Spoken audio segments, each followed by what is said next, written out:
But all that went out the window last night, went out of nowhere. Andrew Luck just decides, that's it. I'm done. I retire. Before we get to some of the sound. I don't even know where to start. Okay, but I tell you what, let's get a little sound in right now. Ahead. Let's hear a little Andrew Luck. First of all, the first sound I want to hear is from Andrew Luck. Apparently, when the word leaked out at the game last night, Andrew Luck was booed off the field by his home fans. Here's what Luck had to say that in his post-game press conference. I'd be lying if I didn't say I heard the reaction. Yeah, it hurt. I'll be honest, chap. It hurt. All right. So he was hurt by that. We'll get back to that in a moment. One more from Andrew Luck. Why exactly did he make this decision? I haven't been able to live the life I want to live, taking the joy out of this game. And after 2016, where I played in pain and was unable to regularly practice, I made a vow to myself that I would not go down that path again. I find myself in a similar situation, and the only way forward for me is to remove myself from football in this cycle that I've been in. All right. So, Will, look, I defer to you because you're a man that has fought every step of the way, still fighting to extend your NFL career as far as you possibly can. I mean, you have fought through everything, constantly, facing the music that your NFL career is over, rehabbing, fighting.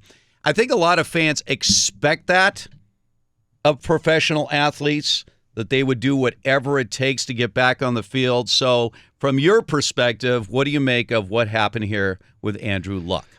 Yeah, right out the gate, it was just shocking. It caught me off guard just because he had such a phenomenal season last year. Phenomenal. And he went through what he went through to get healthy. Played in a Pro Bowl, as Chris Ballard stated, so everything's all good. My initial reaction was like really? Why would he retire all of a sudden? Just now. I guess he informed them 10 days ago that he was going to do this. And people say, well, would you do that yourself? Me personally, no, I would not have retired, because I was I had the old school Favre mentality. This is all I ever wanted to do. This is all I ever wanted to do was play football, and I will go through whatever I went through. But in his standpoint, I get it, because it is physically, emotionally draining just to go through the rehab process. Nowadays, yeah, if you have an ACL injury, there's so much medicine and technology and studies out there that you can come back. It's like a cold. You can come back from the ACL. It's not the physical injury. It's not the ACL injury. It is the mental aspect of believing that you're going to get back, be pain-free, and trusting that you're going to be how you were before. In 2009, when I tore my ACL in Minnesota, I laid on that turf, and all I thought about was, am I going to be the same? Because my whole style of play was I had good agility. I returned punts. Am I gonna be the same? The one thing you pray for is man, I don't want a knee injury, and that's exactly what happened to me. And I'm like, damn. First thing I thought was, shoot, that's it. That's it for me. And I had no idea what to do after that. I just knew guys had ACL injuries. They blew their knee out and they were done. The average career is 2 years. 2 to 3 years. We talked about this before we got on air. And the reason is because it's such a short-lived career is not necessarily always due because of talent. It's not because of talent. It's because guys will sustain an injury and they don't know what the hell to do after that. They don't have any answers. On the way here, I talked to my trainer, Gavin McMillan. He's in Irvine at Sports Science Lab. And we just talked about how crazy it was for us to meet. I was living in Miami, and I ended up meeting my wife. I met her out here in California. When I met her, we got invited to Carson Palmer's golf tournament, and I met a guy out there who's like, "Hey, who are you training with?" I said, "Nobody." He gave me Gavin's number, so I just made it short-lived, just the connection to get to him. And when I got hurt, I was fortunate because I already knew him, and just to get healthy. So when I tore my ACL, I met him. And I remember just training and rehabbing, It took me probably 3 years just to get to where I needed, just to get to where I was comfortable. We drove up and down the coast of California. We drove from Orange County to Santa Barbara and called so many doctors all over the world, like all over the country, just to get myself healthy. That is physically draining. This dude left the country to get healthy. It is draining. It is exhausting. And I get it. And just to hear these fans boo, like I love to see a show of hands from that crowd of someone who never gave up on a relationship, who never gave up on a job, who never gave up on a career. Because it was physically draining and it was like, you know what, it's time to move on and do something else. It's exhausting. My very, very first practice, I never got hurt in my entire life. My very first football practice in the NFL, I broke my foot. I finally arrived, and this is my dream job. And I broke my foot. I'm like, damn, dude, once again, I knew injuries, how that happened. You know, they're going to cut me. They're going to let me go. And everyone on the team's like, no, you're good. We want you here. You're good. Ted Thompson always kept informing me, like, you're good. You're good. I'm like, all right. So I come back after having foot surgery. First practice in summer, I collide knees with a player. And I go ice my knee. And apparently, I get up, to go get in the hot tub, and my foot is dragging on the ground because apparently the trainers left the ice on my leg too long and froze my peroneal nerve. As soon as I get back, and then it took me like probably 4 weeks just to dorsiflex my foot. That's when you pull your toe up towards your knee. Took me about 4 weeks to get there, and I finally stopped playing. Then a couple weeks later, we played the Vikings. I get blindsided from behind, and I end up fracturing my rib. Welcome to the NFL. That's my first year. So, boom, I start rehabbing, come back the next year, slotted to be the nickel to play with Charles Woodson and Al Harris. I wear these new shoes the Friday before a Sunday night game. I'm going to start. I think it's like Charles Woodson's birthday or something like that. And I just wore these new Nike shoes, and I was ready to go. This is a Friday practice where it's supposed to be chill. Snapped my foot in half again. Ted Thompson didn't put me on rehab because he's like, you know what, Will? Like, they said it's not fully fractured, but we'll see. End up coming back and playing well. And then right before the playoffs, I end up refracturing that foot again. So meanwhile, I'm still rehabbing, end up not going through. And they're like, let's go have surgery again on this foot. And so when I go to surgery, I go to Dr. Anderson right now in Charlotte to have surgery, and he fixes it. So then I come back in 2008, and I finally have a full, clean bill. That's all I want. I just want to be healthy. So imagine that offseason I was rehabbing. The offseason before that I was rehabbing. So I come back 2008, perfect. Come back 2009, this is my contract year. All I have to do is stay healthy. I'm a young, promising defensive back, returner. Just stay healthy and you're going to get a nice deal. And then all of a sudden, boom, tore my ACL. ACL, dislocation, bone bruise. Tore all that up. And this is my contract year. So guess what? I'm spending another offseason rehabbing. I never had Andrew Luck talks about, I just want to have my life. I want to live my life how I want to live it. The offseason is supposed to be like, I want to chill, go on vacation somewhere, relax. Never went on vacation. I spent every offseason rehabbing. My wife and I got married. And we did not go on a honeymoon because I had to train. I had to rehab. I had to get healthy because every year I got hurt. So then I go into the season 2010. I signed my tender for 1.5. And my knee just never got right. Never got healthy. This is the year that Green Bay is going to the Super Bowl. We knew we were going. Never got healthy. And it's frustrating. It's super frustrating. I'm like, damn, dude, I don't know what to do. But I know I'm supposed to do this because that's why I keep fighting. I'm supposed to play football. This is all I ever wanted to do. A young kid from Rhode Island who had everyone overlooked. And I finally made it. So I'm like, 2010, this is the year I'm going to figure it out. But for some reason, my knee just could not get healthy no matter what I did. And then, I go get released. They released me right at the end of training camp. I get the call. So imagine this. My knee is jacked up. I lose my job. I miss out on $1.5 million. I go home to my wife, who is 7 months pregnant. Okay? We signed this contract because we had plans. Okay, we're going to go buy a home, do all this. I lose all that. So I'm sitting at home with a jacked up knee because the physical therapists or the athletic trainers couldn't do what they could to get myself right. So I go to the Giants. Here's the frustrating part. I go to the Giants that year, that same season. I have a physical with Dr. Russell Warren. During the physical, he failed me because he said my knee was too loose. Because my ACL from the previous surgery, when you have an ACL for an athlete, you want to do a patella tendon graft because it's stronger. I did a cadaver, which is the chance your body can reject it because the doctors told me I can come back faster. So not only did they do a cadaver, which was wrong, they put it in too vertical, which was wrong.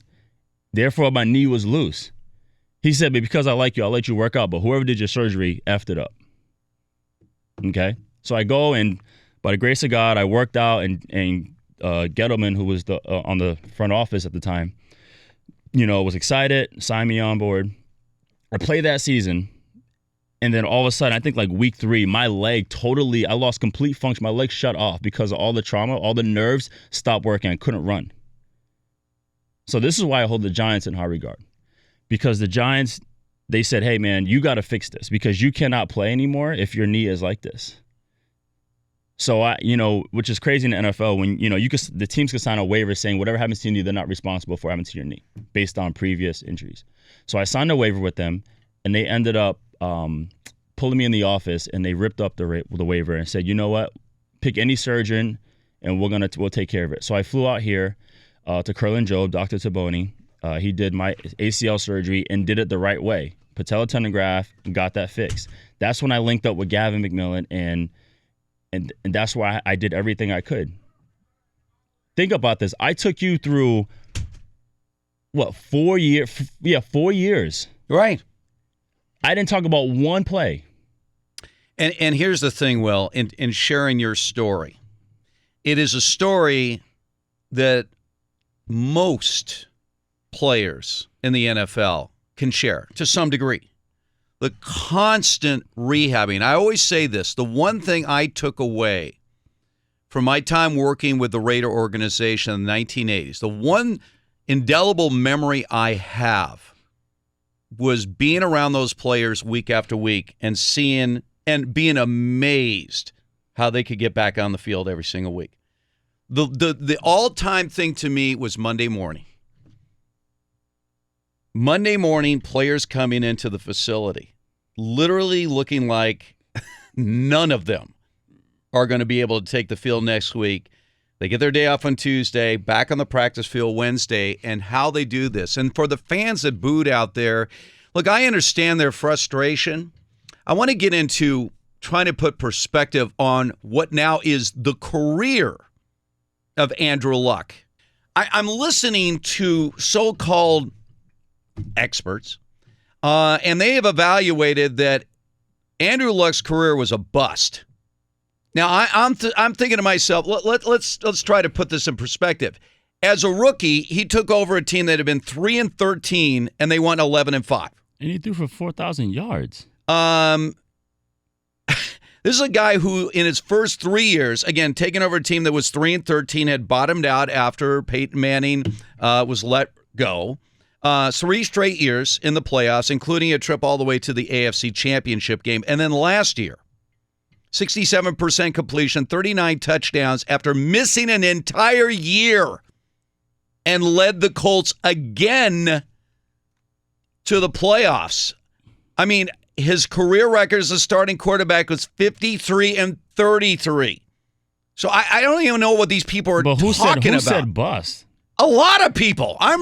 They're like, this guy at best will give an incomplete. No. I'll tell you what. How about borderline Hall of Fame, even though he only played 6 years in the NFL? Because if you look at the numbers and what he accomplished in those 6 years and his impact on the team when he was healthy, you cannot deny the fact that he was not just an elite quarterback, he was as good as there was in the game. So I would say that's like Definitely Ring of Honor, but Hall of Fame, that's up for discussion. Well, you had Terrell Davis get in the Hall of Fame with the Denver Broncos with 4 healthy seasons. Yeah, but no MVPs, no rings. That's tough. Okay, so that's the question. In other words, because and this is the booing fans of the Colts, he didn't get us any. How was the running game of the Colts while Andrew Luck was the quarterback? Right. How'd that look? Do you have Edgerrin James? No, I'm not saying that he wasn't a big deal. He was he was so important for the simple fact that you lose Peyton and then Andrew comes in. Yeah. Peyton Manning came in the league with Marshall Faulk, and then he had Edgerrin James. Right. He had premier running backs. Right. Who do you have? Trent Richardson? I mean, seriously. No, so I don't want to feel you. hear about how this guy's career was a bust. You might term it incomplete because, yeah, he obviously, based on what we just saw a year ago, could have accumulated a lot more numbers. But the idea that somehow, he never did anything is absurd. It's absurd.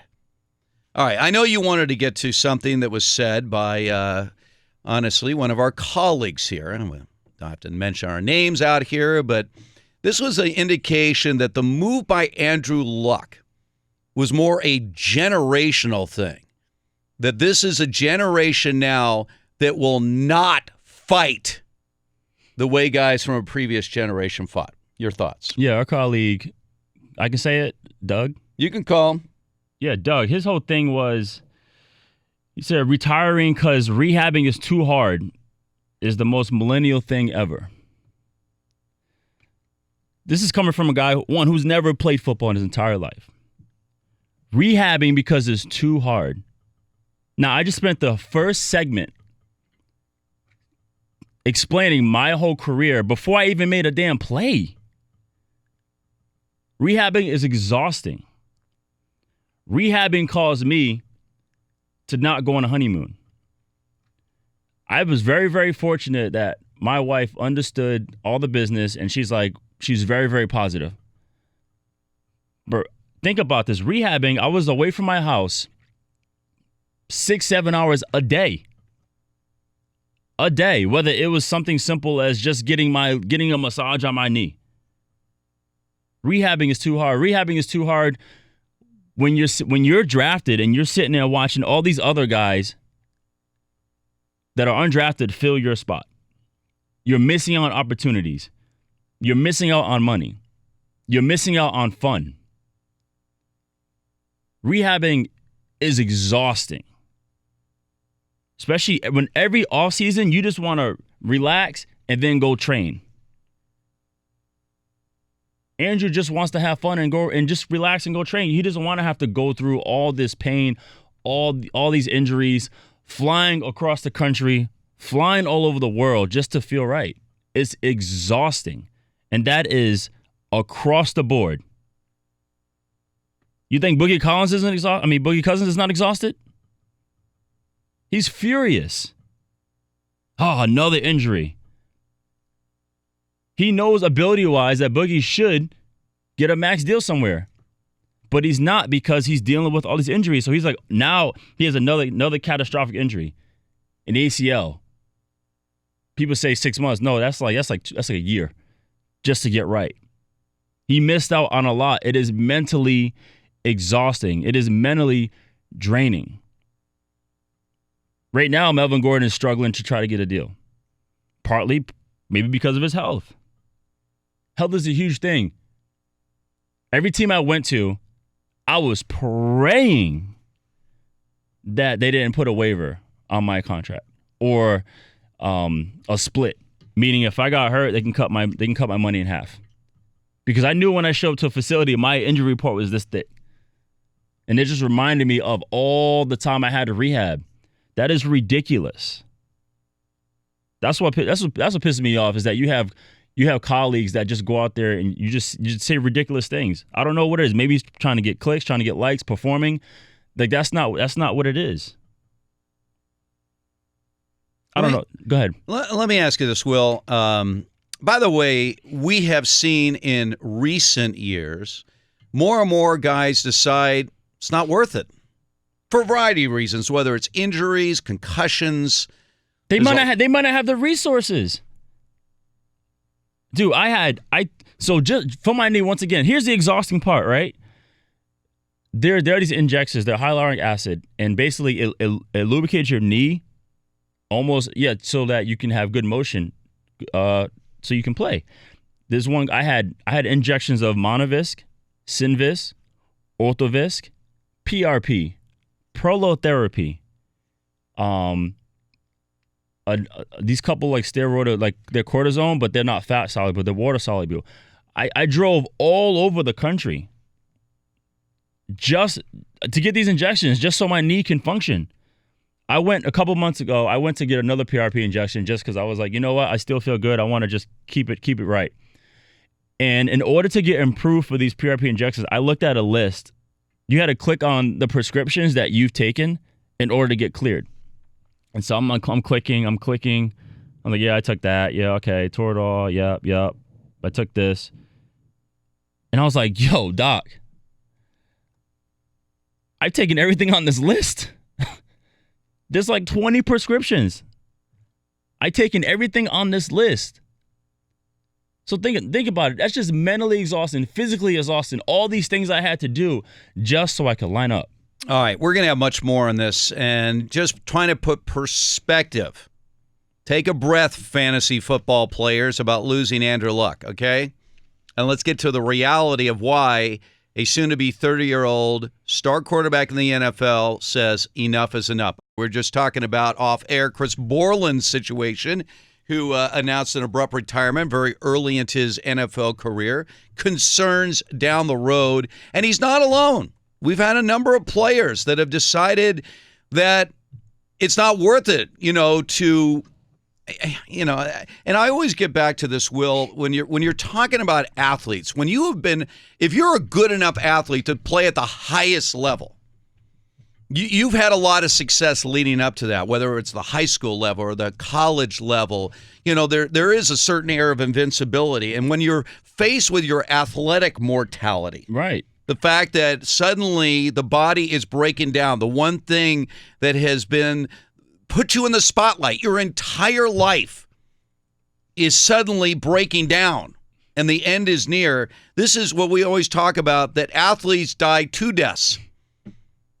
They die the death of them being an athlete, and then they end their natural lives.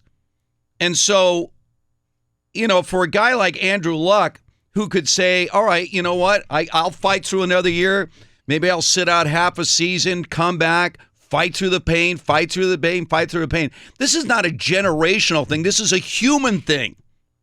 This is like a human being dealing with constant pain, and how that is on your psyche, how it affects not just your athletic life, how it affects your entire life.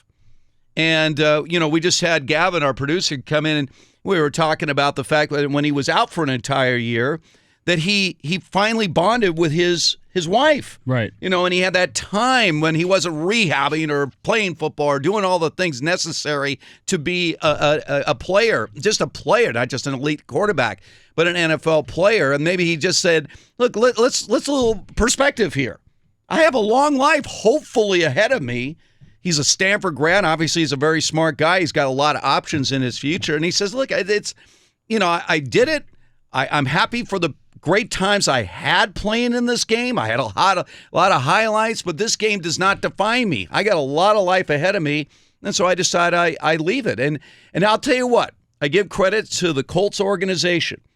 They're the ones that have shown the most respect to him. Not only are they not asking him to pay back, but he may decide to do it anyway. They're about $24 million they could recoup in situations like this where he retires early. But they're moving on. Jacoby Brissett's going to be the new quarterback and everything else. I think they, as an organization, have handled it extremely well. But the reaction of a lot of people are just ignorant about what it is to be a professional athlete. That's the way I look at it. Yeah, and I think the one person that Andrew Luck was extremely fair to in this situation would be Jacoby. Because now Jacoby has the mindset of like, okay, now I know I'm the guy going forward. And it's still a preseason. Now, had Andrew Luck pulled this stunt right before the first game, that'd be a different ball game. Agree? Absolutely, especially since he apparently notified the organization more than a week ago. Right. And no, I definitely commend the front office, the Colts, because Chris, I know Chris Ballard very well, and he is a phenomenal individual. And I said this before, organizations that succeed start from the top. And in this case, with Irsay, with Ballard, with Frank Reich, I mean, they're just solid dudes. And I had a conversation with Chris Ballard last year, and he always said, I have to show them what I'm about, and it has to trickle down to the rest of the team. Because players, we see it. We unless you have a team full of veterans that been around that get the game, but in this case they don't. They have tons of young guys, and so they see the mental toughness. They see the adversity. Now they're going to look at how we're going to adjust. And in the press conference, Chris Ballard kept stating, we have a good team. Oh, they have a very good team. In fact, not many teams have two rookies make first team All-NFL. AP, first team. Darius Leonard, who was the defensive rookie of the year, led the league in tackles last year. And, of course, Quentin Nelson, 1 year into his career already, they're talking Hall of Fame. That's how dominant an offensive lineman he is. So if you think about it from a football standpoint, if you're Frank Reich right now, played NFL quarterback, right? You're thinking, look, obviously, right now, we're not as good as we would have been if we have the Andrew Luck we had in 2018. But we can't operate with the uncertainty of our quarterback. Right now, we're handing the ball to Jacoby Brissett, and we're going to go through some growing pains. But we have a lot more pieces around it. But will they go? Well, we don't know pains? that. That's a great question. That is a great question. But the fact is that this is a much better Colts team than they were just 2 years ago because they've drafted well. They've added pieces. It's a young football team. And now you have a young quarterback in Jacoby Brissett, who, of course, cut his teeth playing for the best organization in the NFL, the New England Patriots. So I honestly think behind the scenes, if I'm Frank Reich, and I know Frank from his days being an assistant with the Chargers, a lot of respect for him as what he's done as a head coach in this league, considering he was an afterthought hire when Josh McDaniels backed out of that job, the Colts job. But I think he's right now saying, this is good. In the sense that, Andrew's fine. He seems to have, accepted his fate. That's great. But I got to move forward with this football team. Now, I got a talented young quarterback here that now it's his team. Yep. And now we can move forward without having to figure out whether or not Andrew Luck is going to be on the field.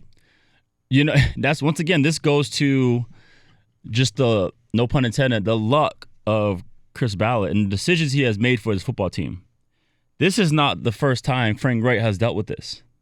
He lost Carson Wentz and had to go with Nick Foles. Mm-hmm. Right? Yep. And so he's prepared. That's what I mean. Like, just watching the press conference and watching those two guys talk, specifically Frank Reich and Chris Ballard, they're just so excited for how they're building this team. Yes, this is a quarterback league, but they feel extremely comfortable with the quarterback that they have. But once again, it is a team game. And the one thing Chris Ballard did do, he went and solidified that offensive line. That's everything. That's everything. I'm not saying you can put anyone back there, but you have a quarterback who's seasoned, who knows it, who's one of the, he said, rare leaders of that team. The way he leads is rare. He's a rare individual who has great talent, who has seen what it looks like in New England. Now he has an incredible offensive line. He has wonderful running backs. He has targets on the outside. He has a defense that's ready to go. He has a wonderful head coach. He has a wonderful front office. Yeah, the team that, it's tough because you have one of the most amazing quarterbacks, promising quarterbacks, on a Hall of Fame pace to all of a sudden abruptly retire. It makes it difficult for a lot of teams, but I think based on what I'm seeing in the last less than 12 hours here since this all came down, is that the Colts seem prepared and they feel like we're okay. I mean, it's tough. I mean, because they're prepared in a sense where they didn't think he was going to retire, but based on his health, They always had to have a plan B. They always had a plan B. He had to have a plan B. Again, a year ago at this time, you could read the headlines, August 2018. Andrew Luck contemplating retirement after missing the 2017 season.